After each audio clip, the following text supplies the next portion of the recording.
Bonjour. This video is the direct spawn of my quarantine boredom and also my need to study for AP Euro because of that newly revised 10-point DBQ. So, anyways, I'm gonna make this video about women's history under the guise of studying for AP Euro. And because I am studying for AP Euro, I'll use the new DBQ rubric to kind of structure the video. And I guess each woman I will list like specific details about her life that you could use for the specific points, specific detail points and the rubric, and also kind of like big picture ideas that their lives or works relate to for kind of that unicorn point of the last point of like in-depth knowledge or whatever. Anyways, enjoy, I guess. Let's talk about women.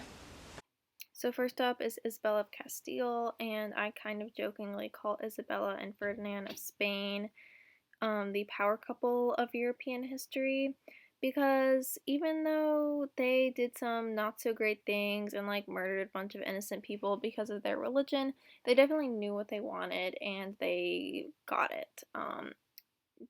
Isabella was very religious, but she also used religion as a political tool for power, so good for her. Isabella of Castile and Ferdinand of Aragon married and they united their kingdoms into Spain. They also reconquered a bunch of land from the Moors. And they funded Christopher Columbus, which kind of paved the way for the Spanish colonial empire in the Americas. They also spearheaded the Spanish Inquisition, which was a big part of the Catholic Counter-Reformation, and they forced conversion or murdered or just kicked out a bunch of Muslim, Jewish, and Protestant people in Spain. Okay, so big ideas. You could argue that Isabella's significant power shows the growing influence of a few specific women, especially because her marriage prenuptial, which is kind of like an agreement between husband and wife, declared that she and her husband would share power when they united their two kingdoms.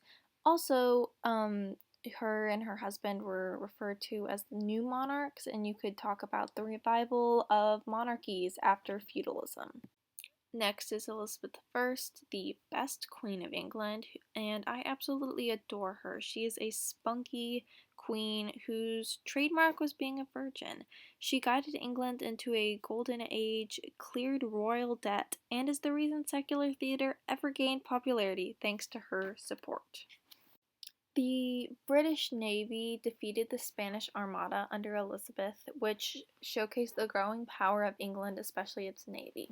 She passed the Act of Uniformity, which was kind of a middle ground between Anglican and Catholic traditions. The Elizabeth era also saw a golden age of exploration and arts because she sponsored both pirates like Sir Francis Drake and explorers like Walter Raleigh and artists like Shakespeare. Nice move, Liz.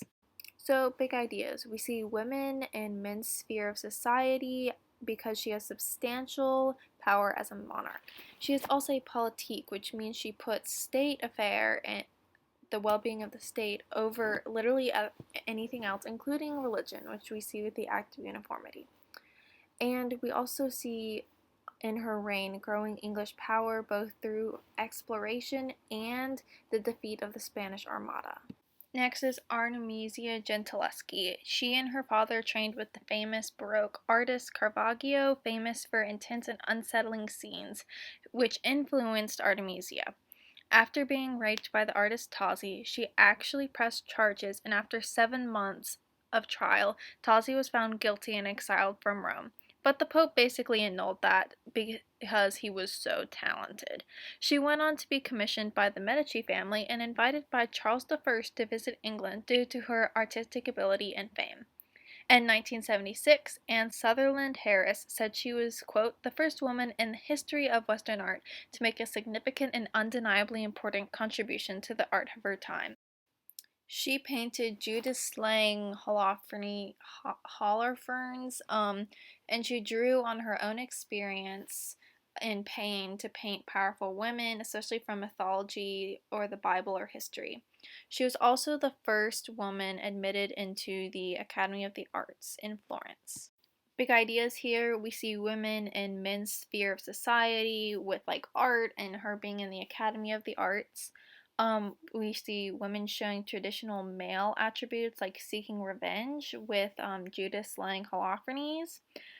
Also, she and Caravaggio are great examples of Baroque art, which were kind of associated with the Catholic Counter-Reformation and the gaudy, over-the-top Catholic style. During the Enlightenment, coffeehouses and salons were important places for philosophers and artists to gather and trade ideas. Women were oftentimes the owners or organizers of these salons in Paris. Women like Madame Geoffrin organized dinners and financially supported artists. Madame Pompadour was a mistress of Louis XV and used that power to help keep the encyclopedia from being censored. An art historian at Versailles today says that Madame de Pompadour was important in the arts since she was the first woman of the time to use art as a propaganda. She was also a lavish spender, even more so than the infamous Marie Antoinette.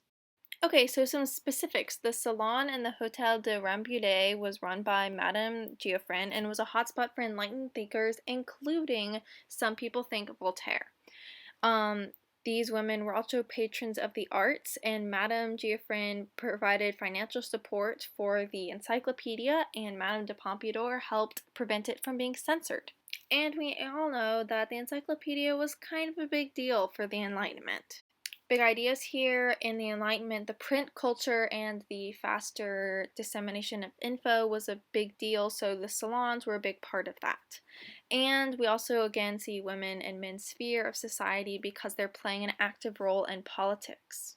Also in the Enlightenment, Rousseau published Emile, in which he talked about the importance of separating the women's sphere and the men's sphere of life, separating between the domestic and public sphere and keeping them strictly apart because women were more emotional and naturally inferior.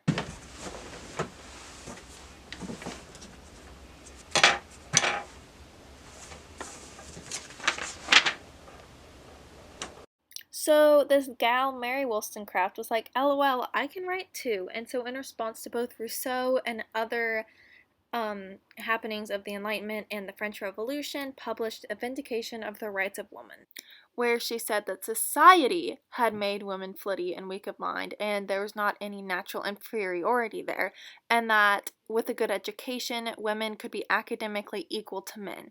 She also thought that all these enlightened ideas of the rights of man and citizen, especially with the Declaration of the Rights of Man and Citizen, should apply to women as well as men.